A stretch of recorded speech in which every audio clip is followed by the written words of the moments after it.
과연 백룸은 현실에 존재할 수 있을까요? 그 가능성을 제시하려면 특성부터 알아야 합니다.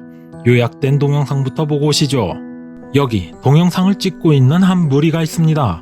카메라를 든 남자는 멀리서 찍어달라는 부탁에 점점 뒷걸음질을 치게 되죠.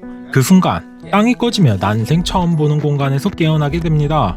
당황한 남자는 소리쳐 누군가를 불러봤지만 인기척은 전혀 느껴지지 않습니다.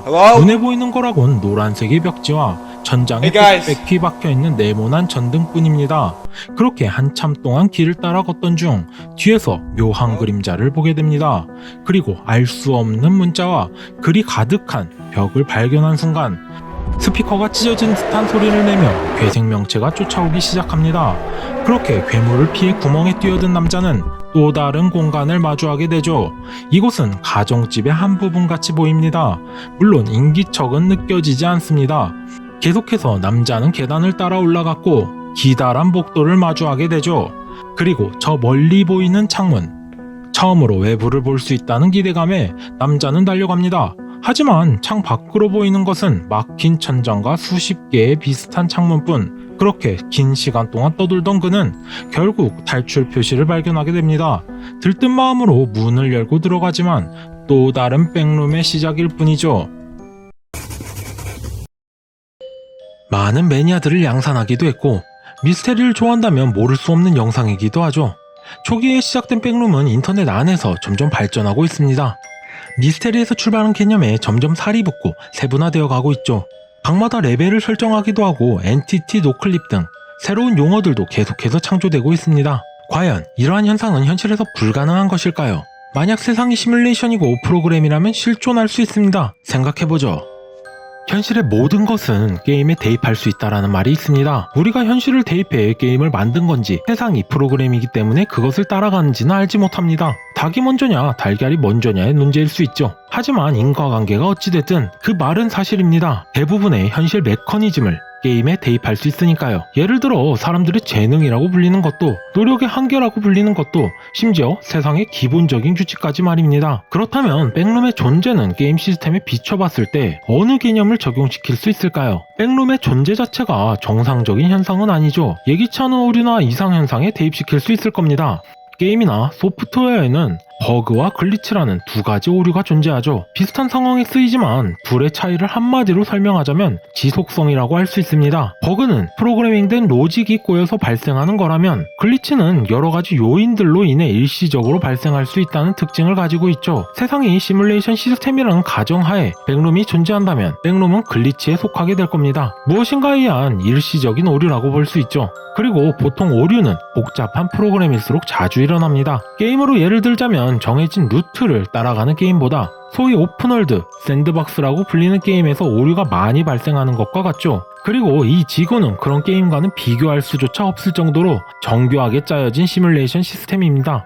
백룸이 현실에 존재하려면 오류를 발생시켜야 된다고 했었죠. 그렇다면 게임의 어떤 특성을 이용해야 우리들이 현실에 오류를 발생시킬 수 있을까요? 여기에는 두 가지 방법이 있습니다. 첫 번째는 과부하입니다. 자, 어떤 시스템에 과부하를 발생시키려면 어떻게 해야 할까요? 한순간에 엄청난 연산을 시키면 됩니다. 마치 디도스 공격처럼 말입니다. 그리고 우리가 만지고 느끼고 있는 이 모든 것이 시스템에 의해 만들어진 거라면 엄청난 과부하를 만들어내는 방법은 굉장히 간단합니다. 지형을 부수면 되니까요. 이 방법이 어떻게 과부하를 줄 수 있는지 알기 위해서 게임으로 예를 들어보죠. 우선 지형을 부술 수 있는 게임을 만들기 위해서는 어떻게 해야 할까요? 물론 방법이야 여러 가지가 있겠지만 간단하게 생각해보죠. 1차원적으로 생각해보자면 지형 하나하나에 체력을 부과해야 할 겁니다. 강도와 경도도 부과해야 맞겠죠. 게임의 스탯으로 예를 들면 피해 저항 관통과 피해 저항 정도로 설명할 수 있겠네요. 그러한 설정이 없다면 나무로도 철을 부술 수 있게 될 테니까요.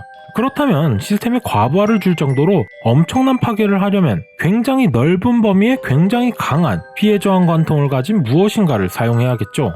여기서 머리에 떠오르는 건 폭탄일 겁니다. 하지만 폭탄만으로는 말이 되지 않죠. 터널을 뚫을 때나 광석을 채취할 때 아직도 엄청난 양의 폭약을 쓰고 있으니까요. 그렇기 때문에 두 번째 방법이 필요합니다. 두 번째는 한계치를 동시에 이용하는 겁니다. 시스템에 과부하를 주고 오류를 발생시키기 위해서는 시스템을 설정한 한계 수치에 근접하거나 한계치를 초월시켜야겠죠. 현실을 게임에 대입시키긴 했지만 만약 세상이 시뮬레이션이라고 한다면 지금 우리 수준에서 만드는 게임보다 훨씬 복잡한 설정들이 들어있을 겁니다. 만약 AI가 만든 시뮬레이션이라면 고차원에 살고 있는 인간은 이 시뮬레이션이 어떻게 작동하는지조차 모를 가능성이 크죠. 현재 우리가 가지고 있는 조악한 AI가 내는 답조차도 우리 인간들은 그 과정을 알 수 없을 정도니까요. 하지만 세상이 시뮬레이션 프로그램인 이상 한계치가 있을 수밖에 없고 우리는 그 한계치를 이미 몇 가지 알아냈습니다.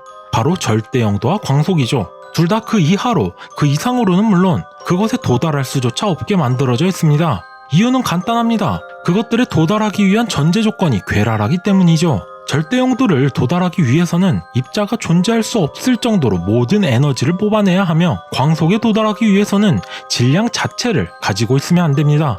현재 물리학뿐만 아니라 앞으로도 이 한계치는 깨지지 않을 겁니다. 이미 달성 조건 자체가 말이 안 되니까요. 그리고 인간은 이미 그 한계치의 오류를 발견해 이용을 하고 있습니다. 다이루트 냉각기나 입자 가속기 등을 이용해서 말입니다. 절대 영도에서는 우리들의 물리학 지식을 뛰어넘는, 다시 말해 규칙을 위배하는 현상들이 생깁니다. 양자 컴퓨터의 양자 얽힘 현상과 요즘 굉장히 핫한 초전도체의 성질을 가지죠. 또한 입자 가속기로는 광속에 다다른 입자들을 충돌시켜 거기서 발생하는 현상들을 발견하고 물리학에 대입시키고 있죠. 소위 이상현상, 오류를 이용하는 것이라고 볼 수 있습니다. 여기에서 우리는 알 수 있죠. 한계점이라는 곳을 넘어서면 이상현상이 발생한다는 사실을 말입니다. 그리고 나중에 다룰 테지만 이것들은 우리들의 물리학을 뛰어넘는 대부분의 이상현상이 왜 우주에서 발생되는지도 생각해 볼 수 있는 문제겠죠. 자, 그러면 다시 게임 속 세상으로 돌아와 볼까요? 오픈월드의 세상을 만들기 위해서는 모든 것에 수치를 부여해야 한다고 했습니다. 이 세상이 시뮬레이션이라면 나무, 땅, 물건, 심지어 물과 공기에도 수치가 부여되어 있을 테죠. 정확히 말하자면 원자의 결속력에 따라 체력과 경도, 강도가 결정되어 있겠죠. 그렇다면 그것들에게 부여된 체력의 수천, 수억 배의 데미지를 광범위하게 가한다면 어떻게 될까요? 아까도 언급했지만 복잡한 프로그램일수록 오류 현상이 많이 일어나는 건 상식입니다. 하지만 그런 프로그램일수록 오류 현상에 대한 대비책도 확실하게 마련되어 있을 겁니다. 우리가 생각해야 할 것은 그것들을 수복하는 과정에서 나타나는 오류가 백룸이라고밖에 생각할 수 없죠. 그리고 그것들은 백룸의 특성과 맞물려서 생각할 수 있습니다. 수없이 이어진 공간, 어떻게 들어온지도 모르고 빠져나갈 방법도 없는 무한의 굴레, 미지의 세계라고 하기에는 익숙한 물건들이 존재하고 어디에선가 들려오는 괴물들의 소리, 그리고 여기저기 보이는 방사능과 관련된 물건들, 백룸의 공통점이죠. 그리고 지금까지 정리한 이론들을 조합하면 백룸의 탄생이 가능할 수 있다는 걸 알 수 있을 겁니다. 의문점이 많다고요. 백룸 2편에서 더 생각해보죠. 이세계 철학자였습니다.